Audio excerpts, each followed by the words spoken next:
तो बच्चों हमने देखा था कि ये इक्वेटर के पास, ठीक है, ये इस तरह इस सारे रीजन्स में जो है बहुत ज्यादा गर्मी होती है। सूरज की गर्मी बहुत ज्यादा पड़ने की वजह से यहाँ की हवा जो है इस तरह ऊपर की तरफ जाने लगती है, ठीक है। यहाँ की हवा इस तरह ऊपर की तरफ जाने लगती है, जैसे ये एरो मार्क आपको बता रहा है, ये एरो मार्क, ठीक है, हवा ऊपर की तरफ जा रही है, और यहाँ से ये एरो मार्क हवा ऊपर की तरफ जा रही है। ऊपर की तरफ जाने के बाद यहाँ पे जो ठंडी हवा है, ठीक है, वो ठंडी हवा यहाँ पर नीचे की तरफ आने लगती है, ओके, यहाँ पर नीचे की तरफ आने लगती है। The winds would have flow in the north south direction from the north to south or from south to north. A change in direction is however caused by the rotation of the earth. ठीक है, ये एक है। Second case, uneven heating of land and water, ठीक है। एक तो case ये हो गया कि इक्वेटर के पास की जमीन बहुत ज्यादा गर्म होने की वजह से इस जमीन के ऊपर की हवा गर्म होती है और अर्थ के नॉर्थ की तरफ ट्रैवल करती है, अर्थ के नॉर्थ की तरफ मूव होती है, और नॉर्थ के पास जो हवा ठंडी है, सूरज की गर्मी यहाँ पे कम पड़ने की वजह से ये जो ठंडी हवा है, ये ठंडी हवा ट्रैवल करके यहाँ पर इक्वेटर के पास आती है। ये साइकिल हमेशा कंटिन्यूअसली चलती रहती है। Now we have read about the sea breeze and the land breeze in chapter 4. sea breeze means, sea breeze का मतलब है कि समंदर का ठंडा होना, लैंड ब्रीज का मतलब है जमीन का ठंडा होना। इन समर यानी गर्मा के मौसम में near the equator the land warms up faster and most of the time the temperature of the land is higher than that of the water in the oceans.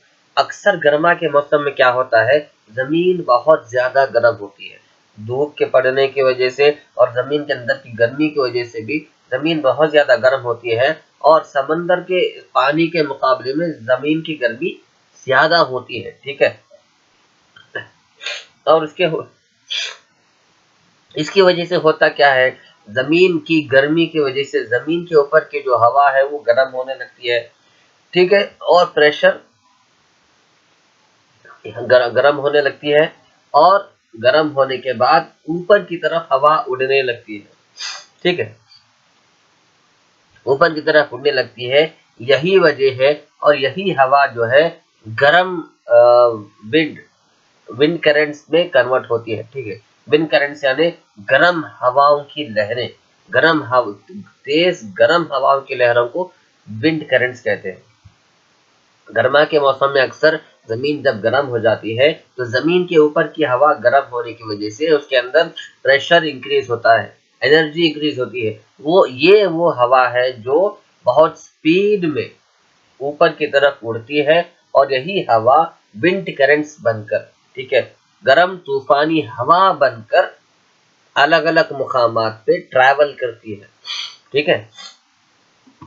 The winds from the ocean carry water and bring rain. It is a part of the water cycle.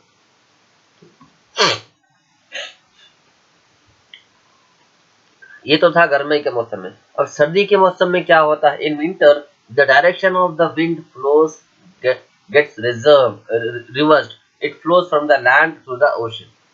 ठीक है, the wind from the oceans carry water and bring rain. It is a part of the water cycle. ठीक है, इसके बाद जब ये गर्म हवा जमीन से ट्रैवल करते हुए समंदर की तरफ जाती है, तो समंदर के ऊपरी सतह पानी के ऊपर लेवल को, पानी के टॉप लेयर को गर्म करके पानी को वहां से वेपराइज करती है, वहां से पानी को उबालती है। यही पानी ऊपर की तरफ भाप बन के उड़ के जो है बादलों में सेटल डाउन हो जाता है, ठीक है।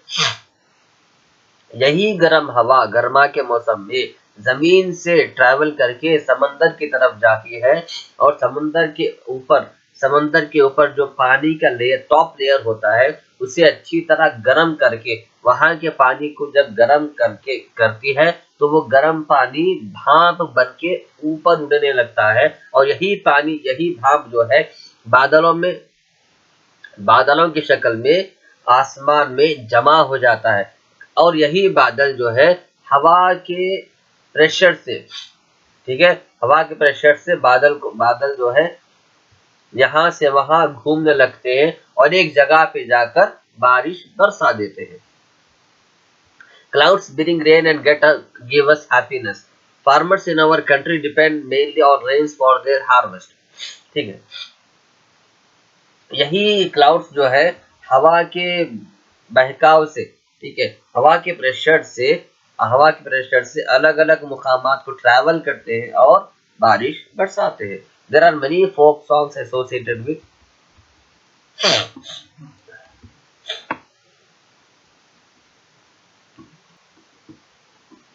हाँ बच्चों, यहाँ पे देख सकते हैं आप अनइवन हीटिंग ऑफ लैंड।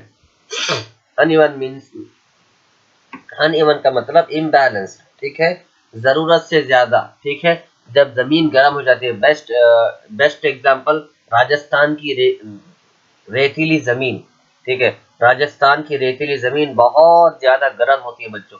उसके ऊपर की हवा जो है वह हवा गर्म होने की वजह से समंदर की तरफ उनके अंदर प्रेशर ज्यादा क्रिएट होके वो समंदर की तरफ ट्रैवल करती हैं और समंदर के पानी को बॉईल करके उन भाप बनाकर उड़ा देती हैं और वही पानी भाप बनकर क्लाउड्स में जो है सो क्लाउड्स में जम जाता है, रेन वाटर बनके, ठीक है। These winds carry lots of water from the East Indian Ocean.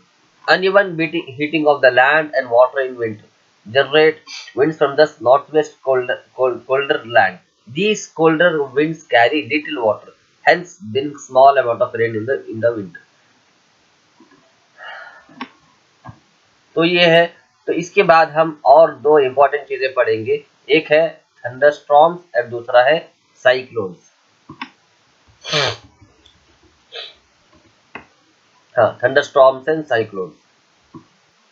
हाँ बच्चों, थंडरस्टॉर्म्स मतलब वही जो गर्मी के मौसम में गर्म जमीन के ऊपर की जो हवा गर्म होकर पानी की तरफ रवान और ओशन की तरफ ट्रैवल करती है और ओशन के पानी को भाप बनाकर वेपराइज कर जब बादलों में जमा कर देती है तो वो पानी, ठीक है, वो पानी अगेन वो पानी जो है बारिश बनकर, ठीक है, बारिश बनकर बरसने लगता है। लेकिन बारिश बनने से पहले what happens, it creates lightning and sound, ठीक है। बारिश बनने से पहले बादलों के दरमियान जब दो बादल एक दूसरे से कोलैप्स होते हैं, दो अबर पानी के दो बादल एक दूसरे से जब टकराते हैं तो बहुत बड़ी आवाज होती है और बिजली क्रिएट होती है, ठीक है। ये आवाज निकलना और बिजली क्रिएट होकर बारिश बरसना, इस प्रोसेस को थंडरस्टॉर्म कहते हैं, ठीक है। इस प्रोसेस को क्या कहते हैं? थंडरस्टॉर्म। यानी बादलों दो अलग अलग बादल एक दूसरे से टकराना और उनके टकराने की वजह से जो गरजने की आवाज निकलती है, उसके बाद इनके टकराने की वजह से जो बिजली पैदा होती है, ठीक है, इन सारे प्रोसेस को थंडरस्टॉर्म कहते हैं। Okay, thunderstorm. Now how a thunderstorm becomes a cyclone. अब ये समझना है कि थंडरस्टॉर्म तूफान किस तरह बनता है, साइक्लोन किस तरह बनता है। हाँ बच्चों, तो सुनिए, थंडरस्टॉर्म से साइक्लोन यानी तूफान कैसे क्रिएट होता है। जब पानी भाप